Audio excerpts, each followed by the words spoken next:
Andreja Benko. I come from Ljubljana. Okay. Better.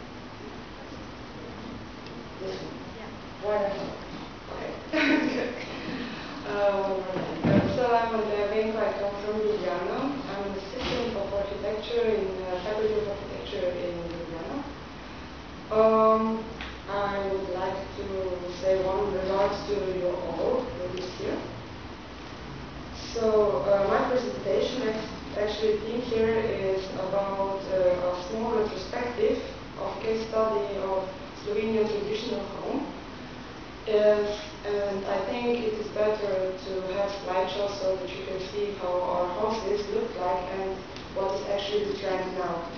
So at first, as you can see here, everything started with a fireplace, and how a person actually needed the fire, and everything developed around the fireplace. Everything at first was actually in one room, and then more and more additions were made to the actual house. So this is one of the first plans that we got in Slovenia, how the homes look like. You can see that in the middle actually there is a room where there's fireplaces, and then in addition to that there is a small room and a bigger room with an entrance. But plans are actually really simple. This is the open fireplace used in the traditional Slovenian home. You can see it's open. Everything was happening there. It is black because of the fire everywhere, and there was actually a lot of dust in there and everywhere. So this is actually the house with a small backyard and everything that was needed. This is from Slovenia. The first actually houses were built from wood on. You can see the levels were actually put together, and this is how it was made. Then in the beginning actually of 19th century, so pretty late, the people started to make bricks, homemade bricks, and they built their houses from the bricks. So it was actually more and more convenient, and everything was better with that because it was more resistant. The bricks were made from clay that was found near the house. So actually everything was made in the small part of the unit or plot where the house was built. Well, the contemporary house was developing actually. In last 10 years, the residential homes in Slovenia are pretty much really evolved. The main parts that had the more this revolution was the bedroom, sleeping part, and part of daily living. In this paper we will actually more see about the bathroom part and the sleeping part, because these two actually had the most changes. Bathroom part was separated into children's bathroom, parents' bathroom, and daily toilet, and into addition to that it was made utility for the washing machine and stuff that is pretty more dirty or has more water in it. In the bedroom part, there were addition to the main bedroom comes to this bedroom part and the wardrobe part, which is now the separate room. If you can see on this slide, it's actually the new house built. It will be built next year because it's pretty cold now. So you can see here in the section where the living part is really all joined together. The kitchen, the living room, and the dining room actually. And above that, by the main entrance, actually there is dirty part. So where the main base is utility and actually also the daily toilet for the visitors of the house and to use it for the people that live there on the daily basis. So if you see there on the left part, actually there is a children's room and the parents' area. Children's room has also the main room, wardrobe, and small bathroom for the children. And the same part is for the parents' room.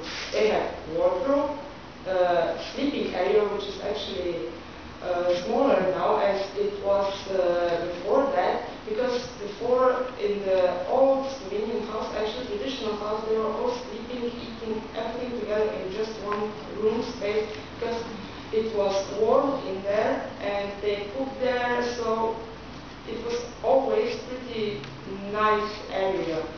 Now this is a big diversion actually from that part, so the houses are getting bigger. People have want better lifestyle, so they actually build better and more bigger houses. So this is kind of one slide is missing, so it will be at the end. This was the case of the bigger one family house, and this is the case of the smaller area part for 2 people only. So this is around 130 square meters, and it's pretty the same. As you can see, you have the entrance, then you have the main base with the utility, the part with the bathroom, sleeping area, and wardrobe area up on the corner, and then you come to the big living area actually where people spend most of the times during the day. This is the case for 2 older people actually who had the tendency to have one more room for children, grandchildren actually that come to visit. So that was their actually request to have one more separate room for the grandchildren that they can sleep there, work there, or do just something. So this is the slide that should be before. This is the first bigger house, and as I said, it will be actually built next year. So on the case study, I actually wanted to show you how the development went. I think that actually we did pretty good revolution with these houses because people are actually really satisfied there after the whole work day. They come home and actually rest there. So, but we will see in what actually direction this revolution will go. So I hope that I did present just a bit or minor views of points where went to the Slovenian traditional house from the first pictures actually on. As you can see, the small went to. So this is about it, about my part. More you can read in the paper, and if any questions, I'm just here. So thank you for the attention.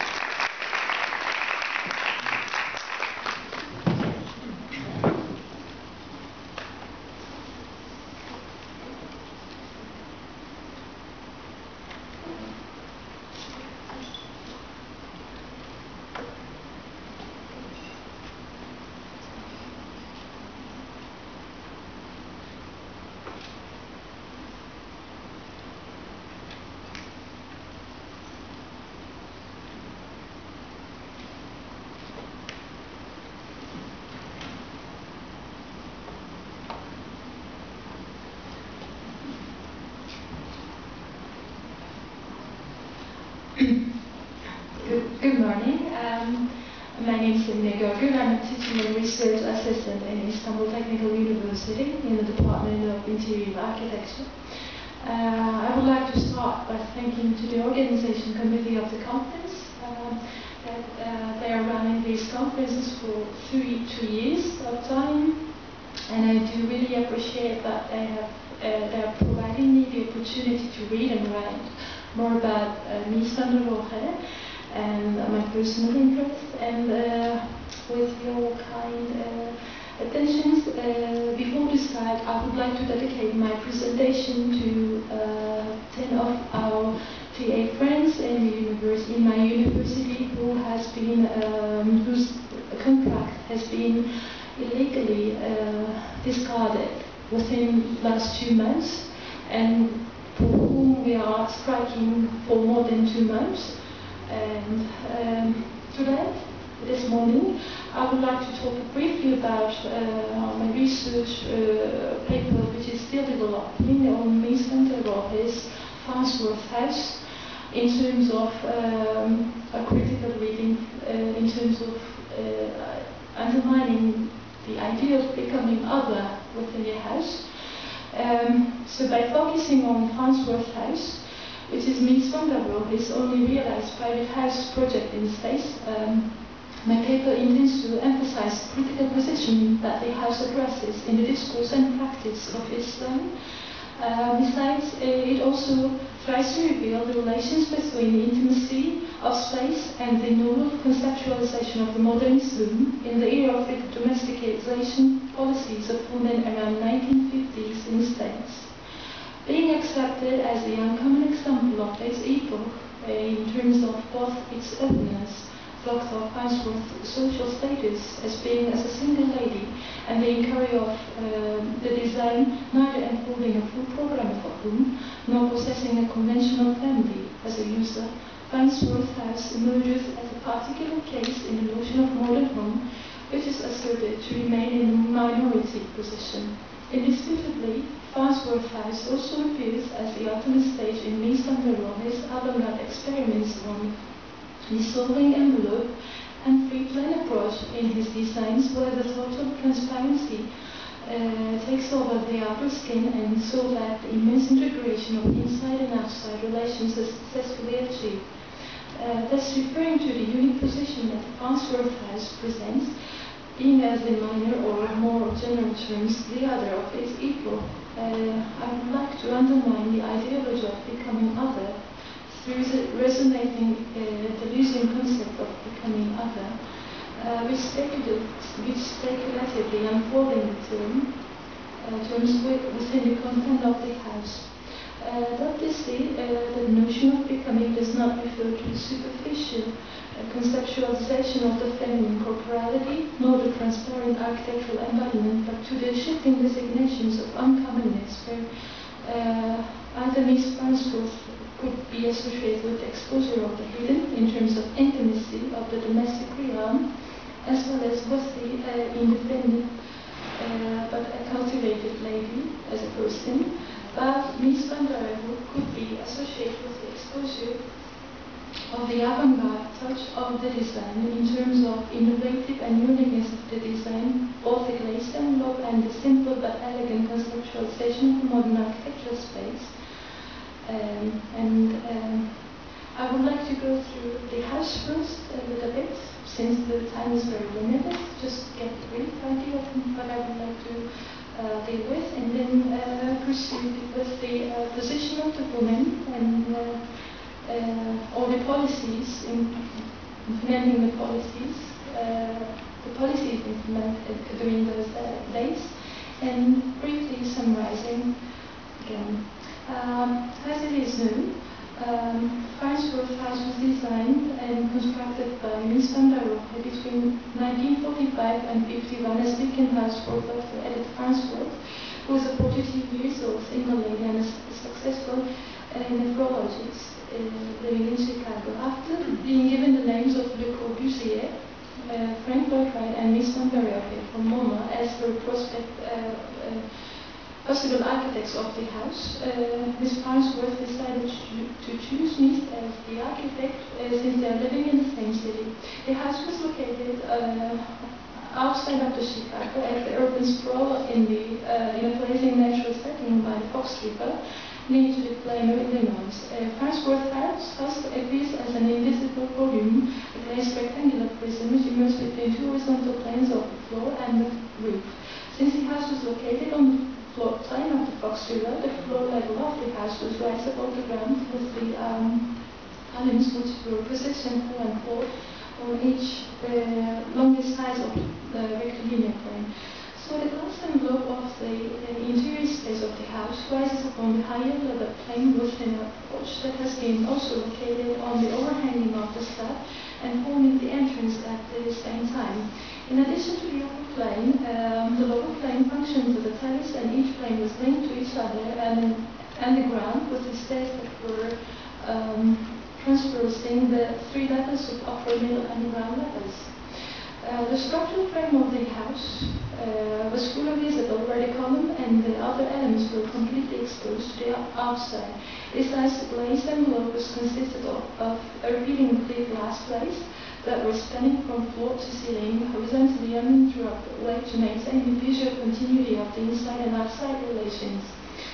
The enclosed living area of the house encompasses briefly more than 2/3 of the total space between roof and the floor plane, and the glass enclosure was organized in one unique space which was elegantly divided into subspaces of living, sleeping, dining, and kitchen functions by freestanding service core which was constructed entirely fluid and contained 2 bathrooms and a mechanical room, fireplace, built-in cabinets, and kitchen counter at the same time.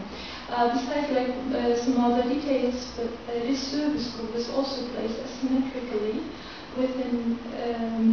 without relating directly to the module lines, being an entirely independent unit with its own logic.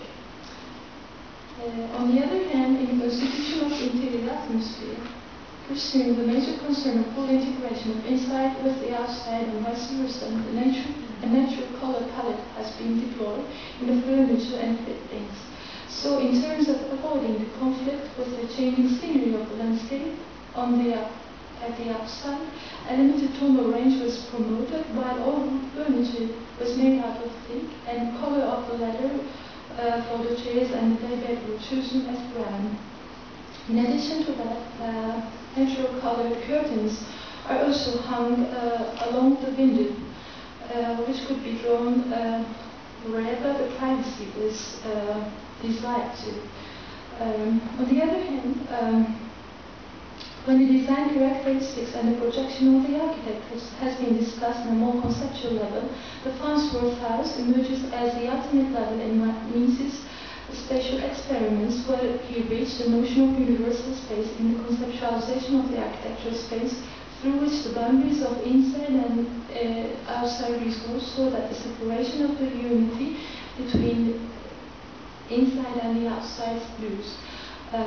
Without a doubt, Mies also found the Farnsworth House project as an opportunity to develop his avant-garde ideas in terms of generating novel interpretations of the modern house concept, as well as pursuing his experiments on free plan and transparency by using the glass as his major tool to unify the inner and outer spaces. In addition to this, Mies also appreciated Farnsworth House as a viewing mechanism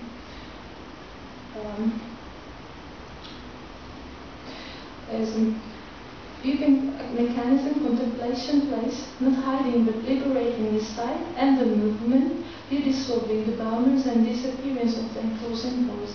Thus, since the load-bearing functions of the walls were eliminated with the skeleton structure, so the liberated walls transformed into light screens in space, while emerging as an instrument of perception as both creating isolation and connection at the same time, and becoming a link, a sort of mediator in the threshold between man and his environment. Furthermore, since the notion of transparency also evokes the idea of the materialization of course, not only the materialization of the corporal environment of the building structure, but also the materialization of the moral values of the interiority and privacy, and its invalidation as well. Evidently, transparency and visibility emerges as the essential ideas in the design of the house, where it could be also interpreted in further, both literally and figuratively. As it is known, Mies was a keen advocate of tuning into the era that is real, and he believed that the architecture should present its age and should recognize the spiritual and material force of its period. and the transformation of technology as well. So in his designs, Ms. Andreja deployed steel and glass as a tool of building the abstract interpretation of technology of his time. He also asserted the technological production against the liberation of man from his natural environment and transforming himself into the world of objects by losing his spiritual values, and by re-evaluating the opposition between nature and building, subject and object, art and technology. He aimed to constitute a convergence between them through architecture. So in Farnsworth House case, he revealed his understanding of technology as an ideal one in terms of reuniting the nature and society by constructing a transparent house in a green landscape, just being as a pure expression of its age. To summarize, with the Farnsworth House case, Mies has reconstructed the concept of dwelling, and with the dissolving boundaries of the house, the notion of house, which was once accepted as a shelter from outside world, has immensely transformed and become the continuity of the outside world. In this sense, transparency of the Farnsworth House further destroys the intimacy of private space, which was seen as a threat to the cult of the family and also to the gender geography determined of this cult. On the other hand, the emergence of the industrialization and the advent of new materials not only addressed the socio-economical and political and scientific transformation, but also affected the transformation of the society as well as the spatial relations by causing the division of working and living spaces.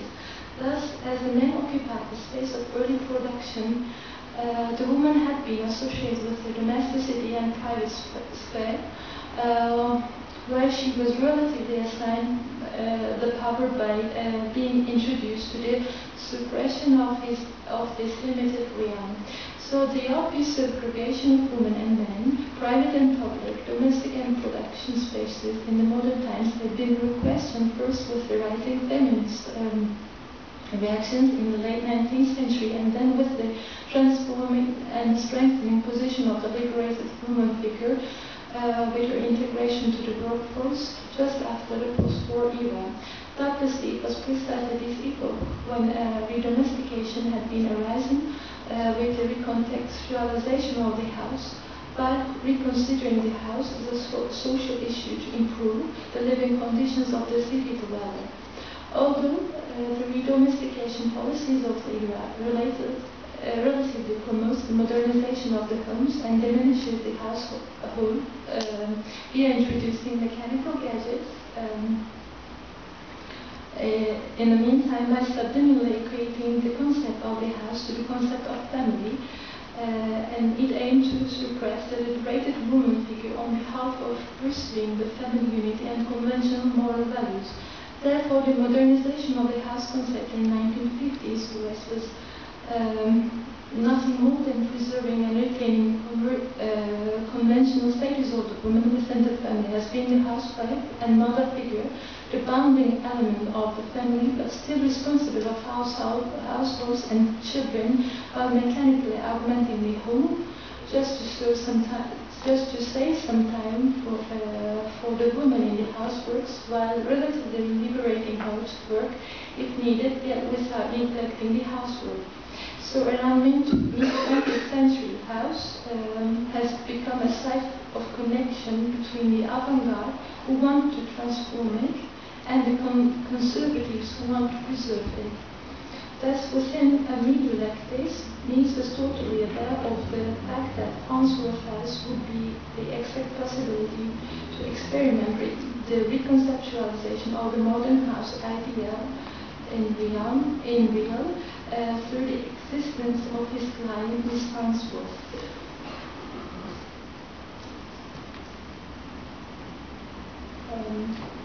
With all the similarities that the Farnsworth House addresses, it emerges as the other of its epoch, not for referring the shift of intimacy with exposing the majorly hidden interior space by its transparent surfaces, but in a more conceptual terms, where it becomes the minor of the system in the losing terms to combat against the suppression of the majority, the dictating policies of the mainstream redomestication movement, that oversaw the house as the apparatus of capture to pursue the domestic sphere as a feminine realm. In this content, Farnsworth house resonates with the concept of becoming other, becoming woman by constituting its individual lines of life. In terms of remaining in the minority duties owner, its program, its spatial conceptualization, its architect's ambition, and its transitive presence, both literally and figuratively, where it only emerges as the desire of a woman's independent space, but also emerges as the desire of architects to realize the unactualized specialities. As a result, Farnsworth House has been asserted as a strong critic to the mainstream policies of reconceptualization of the modern house against the standardization and redomestication policies of the epoch with its political and ideological subjection. In its critical presence, it remains as an uneven case with its design ideology in relation to its contemporaries, with its architect and his role in design process of personal spaces in terms of his projections and uses need, with its reason of existence and with its program, and finally with its user or the owner and her conflicting status with the contemporary social status and expectations of the era. I briefly try to point out the things that I have written. Thank you very much for your attention.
Hi, good morning. My name is Martínez de Guereñu. I come from Spain.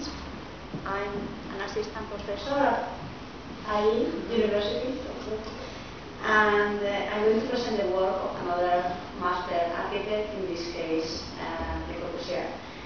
The proposal of this paper is to show how the aesthetics of play of opposites was at play in the Villa Mandrot. That is a controversial project that Le Corbusier developed at the end of the 1920s. The house was for Madame Hélène de Mandrot, the well-to-do and influential noble woman that had hosted the first conference of CIAM in 1928 in her chateau in La Strasse, and given her high level of understanding of modern architecture, that was an opportunity that Le Corbusier felt in order to try to create a work that could surpass the main, let's say, principles of modern architecture that he himself had developed during the 20s. And the Villa Mandrot was a work that completely shocked Le Corbusier's modernist colleagues at the end of the 1920s for its form, its widespread use of local materials in fragmented volumes, as well as its non-exclusive application of his own modern 5 points of modern architecture. Scholars have even talked about a rupture and have shown this work as the one that represents Le Corbusier's turn towards regionalism after his trip to South America. My goal, however, in this paper is to demonstrate that this work doesn't represent any rupture, is consistent with Le Corbusier's previous practice, in which he constructed a vernacular project that acted for him as a second nature and that could help to better situate the work in the built environment as opposed to creating a movement toward regionalism. The design of the villa started in a period of reformulation and change. It was 1929, a year in which Le Corbusier traveled to South America, where he had an overpowering impact on nature never seen before, and in which he gave a series of 10 lectures that he published in Precisions.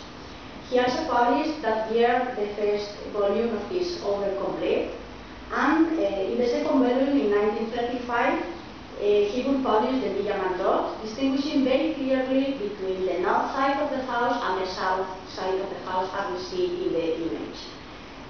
Regarding the north side that we see in the top, the house, he explained that the house occupied a little promontory overlooking the plain behind Toulon, that was the site in the south of France, with a backdrop of mountains that had shown up a magnificent silhouette. He organized the composition of the facade to produce a surprise effect, so that the immense landscape at some point would show up unexpectedly. This is why he only pierced in the wall a single doorway that we see in the image, that he continued with a perpendicular staircase of steps that extended centrifugally in the landscape, and that disappeared in the landscape without any other destination. As for the south side, he introduced in it a raised garden that connected the main body of the house with a freestanding pavilion which was for visiting friends, emphasizing the idea of containment. So he situated an only door in the north facade, face to face to the main door of the south terrace, so that the two facades were just understood as backdrops from which to look at the landscape. As the plan in the image clearly reveals, the south terrace below that connects the main pavilion with the L shape is the one that connects with the guest pavilion. So in Precisions, that was the publication that I referred to before, that he published in 1930 after his trip to South America. He explained the four ties that he had developed during the 1920s, and you see in the image the very well-known Villa La Roche-Lanlet, Villa Estelle de Moncy, Villa Baisot, and Villa Savoie. And my point is that relying on the volumetric evolution of the core of the house, the Villa Mandrot would be the fifth type. So let us look very briefly at what he achieved in each of the villas. So as he explained in the Villa La Roche, the white skin of the volume wraps each interior space, making them explicit to the outside. In the Villa Estelle de Moncy, the organs start to be compressed within a rigid envelope. In the Villa Baisot, the skeleton is made visible and the covered space are inverted so that an interior, the skeleton is made visible and all the covered spaces are concentrated in the interior volume. As for the Villa Savoie, the interior volume and the covered space are inverted so that an interior space above is created. So I would say that the next natural step would allow this open space to breathe so that the developing volume would be splitted in several parts, as it happens with the main volume and the guest pavilion in the Villa Mandrot. The house as a collage. This is how the house has been described everywhere. And it may seem pretty obvious, however, we will try to bring our analysis beyond, let's say, the visual qualities of the material or of the most immediate idea that the systems of the different systems of construction show. As the plan reveals, again, Le Corbusier created a dynamic contrast between the rules dictated by the local mason in the Pradet, that means the traditional, and the rules that came from Paris, the industrial. Also being consistent with his hybrid imagination, he allowed the coexistence of the rural primitive handmade building techniques and the off-site industrialized processes. This mixture wasn't something that showed up suddenly overnight in his architecture. Le Corbusier had always mixed the two genres of architecture, both the mass-produced and the handmade, as it was the case, for example, already in the Maisons Monod in 1990. Or, for example, the most recently Maison Deutscher, the prototype that he had developed, but he couldn't build just before the Villa Mandrot. So the plan again reveals that the factory-made panels configure the true facade relief, the window wall as plain in the east-west direction, and are clearly distinguished from the north-south masonry walls, varying the thicknesses of these facade leaves between the different kind of walls and suppressing the window sills on the light walls. The windows were diagonally sized and actuated as both screens from which to look at the landscape and also in which to reflect the landscape. So the north-south oriented masonry walls are hidden in the corners, and we see there on the left corner of one of the edges of the end, which allow the glass wall to gain importance and to establish a dialogue between each other.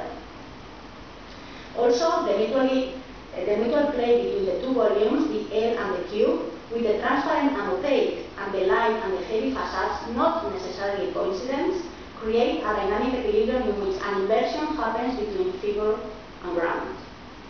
In fact, the elements of the Villa Mandrot are defined by the existing differences between them, or in other words, behave as arbitrary signs as it happens to the elements of previous paintings. The plan reveals that the systems of construction could not have existed without the industrialized ones, like the handmaids, or the main volume of the house couldn't exist either without the guest pavilion, while the interior photograph shows that the freestanding pieces of furniture could not exist without the built-in storage cabinets, nor the supporting masonry walls without the pilotis. Any element involved in the construction of the villa needed to create a dialectical relationship to live as a modern work, as it happened, for example, with the absence and presence of the same opaque material to signify a void, or the same elements of different size, the edge of the violin, for example, to signify different points of view at the same time in the Cubist paintings. So, moreover, the ambiguities and contour settings that the Cubist painters created in the colleges can be also found in the Villa Mandrot. As it happens, for example, in the south facade, where one thinks that initially the glass walls are open to the views, but finds that the glass screens are not always transparent, but very often translucent and opaque. Or in the canonical photograph of the south terrace, where a wide vertical element flattens the image and impedes to perceive the existing depth between the two volumes, one needs to go to the longitudinal and the cross-section in order to see that it is a secondary wall that separates the main and the service entrance, the body of the house and the guest pavilion, that is able to create a material ambiguity. So these two walls, the traditional and the modern vernacular, could be clearly distinguished in the Villa Mandrot. Actually, during its construction, Le Corbusier relied on the rules that were dictated by the local mason Pradet.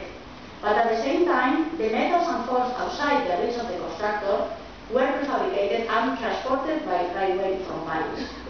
Le Corbusier owed this interest in the modern vernacular to his attraction to functionally efficient, compact, modern constructions as railway sleeping cars, ship cabins, and airplanes. However, as Francesco Passanti has pointed, Le Corbusier's attention to the vernacular was rooted to his direct experience with the elemental and traditional solutions of ancient settings during his trip to the Balkans in 1911. There, Le Corbusier did not view people's vernacular as a formal source, but as the substratum of the underlying cultural attitudes. Le Corbusier did not record architectural elements, but studied the constituents of the measure of life, the relationship of people and their artifacts. And what shapes Le Corbusier's understanding of the vernacular as a cultural concept rather than a formal one was the paradoxical encounter that he had with the others' vernacular. Where he hoped to find an environment untouched by Western industrial civilization, a received rather than a created culture, an intact and organic handmade vernacular culture grown over centuries, he found that industrial modernity had already arrived. And it was the profound comprehension of both the disappearing traditional and the prevailing mass-produced products as givens which allowed him to understand them as parts of the very same continuous culture. What has to be understood is that the introduction of the masonry in combination with the glass walls is not minimal for its visual qualities, but for its ability to create an interaction with another equivalent process of construction developed over time. In fact, the debate between regionalism and vernacular was popular in the discussion of modernism and the time of the construction of the house in the beginning of the 1930s. Scholars have insisted that the Villa Mandrot marks Le Corbusier's turn toward regionalism, as I said in the beginning. However, Le Corbusier himself ridiculed explicitly regionalism in the beginning of mass-produced houses, that famous chapter in Person Architecture, in which he explains that mass production is an opportunity offered by modern technology that architecture should take advantage of, but notices a cultural limitation in his contemporaries that are not able to understand the advancements modernity has put at their feet. Le Corbusier differed from other modern architects of the same period for being perfectly conscious about the historical importance of the techniques and materials of his time. And he found in the primitive material, the brute masonry, a way to construct a semantic shading between different volumes that could communicate and connect the building with the site. He used the mixture of materials to integrate the two volumes with each other and to make a broader connection with the landscape. What needs to be clear is that Le Corbusier did not choose to leave the stone bare, to mimic the traditional construction of Florence. The masonry acted instead as a rhetoric device. The typical houses as we see of the region, as we see in the image, are thought to be built in visible stonework, because this is the image that is most popularly rendered in postcard and we so far know. However, a closer view at the walls of these houses reveals that they were originally covered in a white coat called crepissage that protects the stone from weather inclemency. The image of the constructions we have in our minds belongs to the state these buildings acquired after being subjected to the passage of time. For some reason, Le Corbusier was persistent on leaving the raw stone visible, although the local contractor advised him to render the masonry walls in cement mortar, the regular practice to a region close to the sea and exposed to the strong winds. But Le Corbusier instead wanted to rely on a material that had already been subjected to the passage of time, a metaphorical ruin that could endow the employed material the category of a ready-made, as it was the case for the rest of the mass-produced elements of the house, transported by railway from Paris and assembled like a Logan mason in the Pradet. It was in this way that he was able to parallel the image of the local buildings acquired over time with modes of construction developed over generations, his modern vernacular. And making the stone consist with modern techniques of construction, Le Corbusier converted the stone in a local ready-made product which acted as an index of the passage of time. As this house demonstrates, for Le Corbusier the vernacular acted as a second nature. Proved by solutions persisting over time, the vernacular was an environmentally friendly, conscious approach of architecture with the ability to communicate and to simplify. It was the means by which to naturalize architecture, to formally appropriate local traditions, and to construct an interconnection between handmade and mass-produced systems. The vernacular conflated the traditional with the everyday industrial, the techniques of the local builder with the formulas of the prototype. It was by means of these negatively opposed architectural elements that Le Corbusier pointed consciously to the introduction of the vernacular in his design method and created a dissociated relationship between form and meaning, or as he would call it, drama out of inner stone. Thank you very much.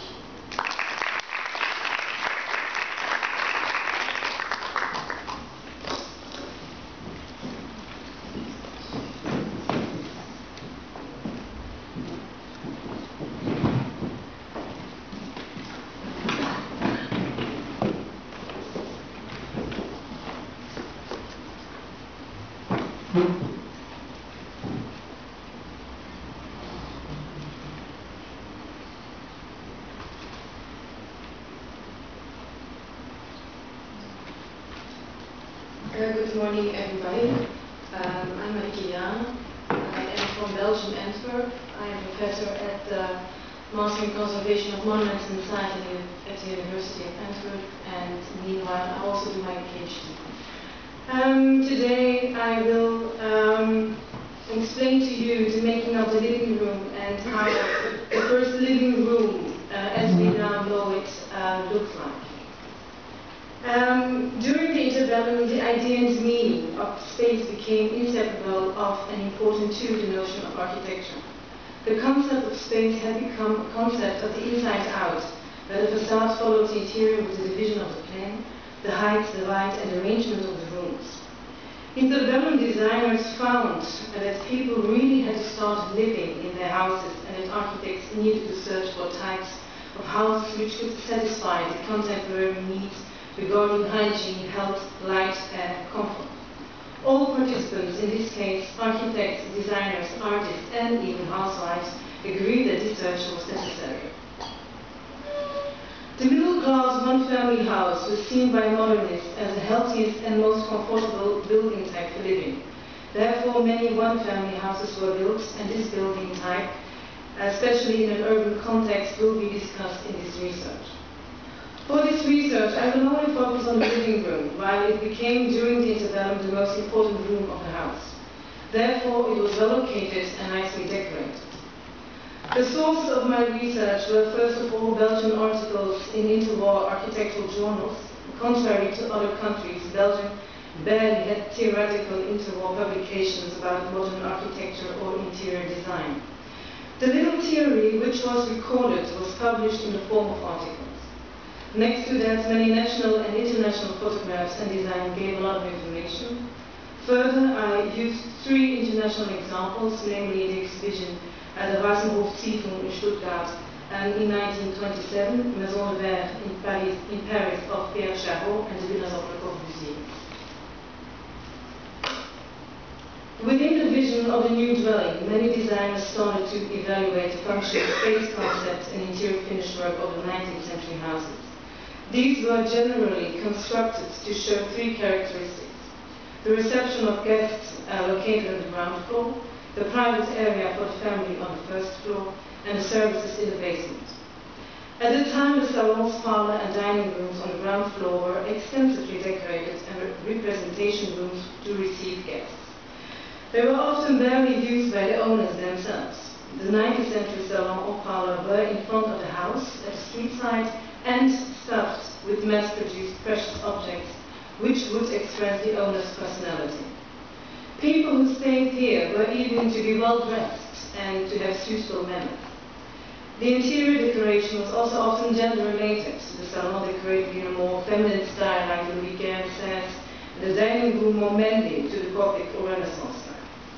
Influenced by the pollution coming from gas and oil lamps, the colors and fabrics used were rather dark, like olive green, brown, deep red, etc.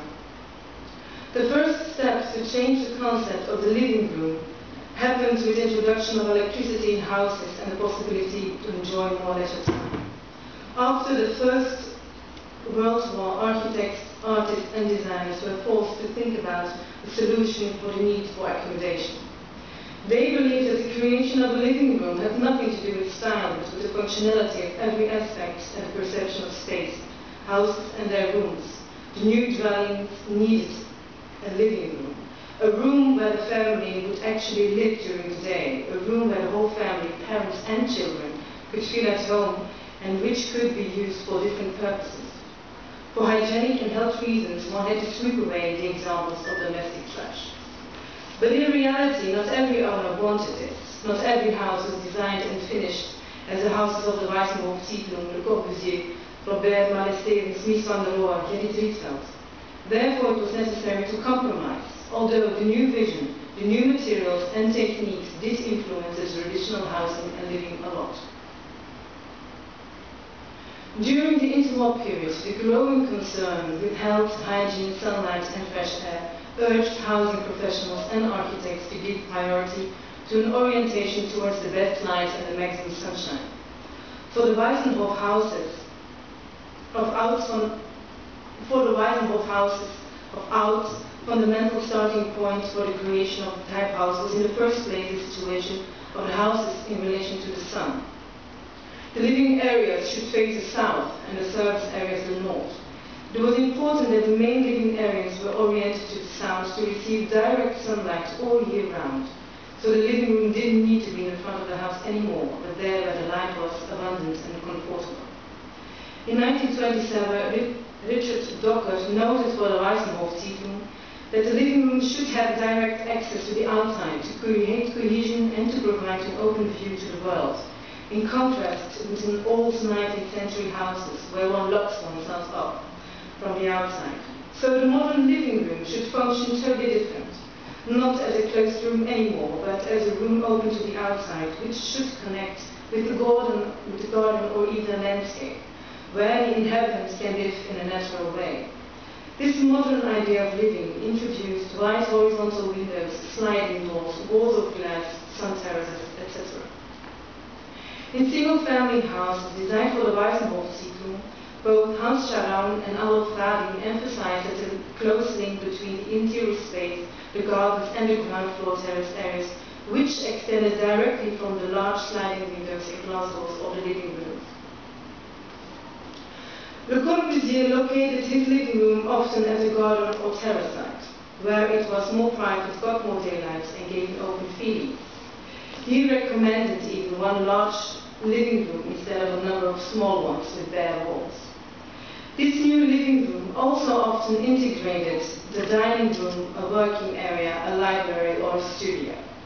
When the living room had also another function, the open space was often visually divided. This could be through difference in height on the floor level or from small or low walls. The sitting area was an important element and took up most of the square meters of the living room. The dining area didn't require that much space, but it had to be near the kitchen. Here, the shared wall between the kitchen and the living room often had a service patch. Following the modern vision on interior decoration, a newly built living room with new dimensions and measures demanded, of course, also a new interior finish work with new materials and modern arrangements. It makes no sense to create a Louis XV atmosphere in a modern house. However, the interior finish work of a house shouldn't necessarily be neutral. Redundant interior finish work and decoration were removed, but everybody still built his own house to create a special and personal atmosphere. Most architects designed interior finish work, decoration and design themselves. Others worked together with artists, furniture makers or interior designers. The decoration of a living room was of course different by an architect, designer, a decorator or an owner. Between them there are some similarities, like the main concepts and the basic requirements. They all furnished it with specially chosen colors or materials for walls, floors, carpets, fabrics and furniture, fitting perfectly together and to create harmony. They tried to find the right combination of colors to fit the ensemble. One had the choice to paint or to cover walls with wallpaper. Covering the wall with fabric was totally out of fashion. Paint and wallpaper were preferred, even in the more rich interiors. Many designers were in two minds with the color concept of Le Corbusier and the Dutch avant-garde Groupe de Stijl. Architects, designers and decorators sought for compromises and used the colors when it suited them depending on the project. Le Corbusier, with his promenade architecturale, Poste, Marcel Bonny, de Stijl even went further.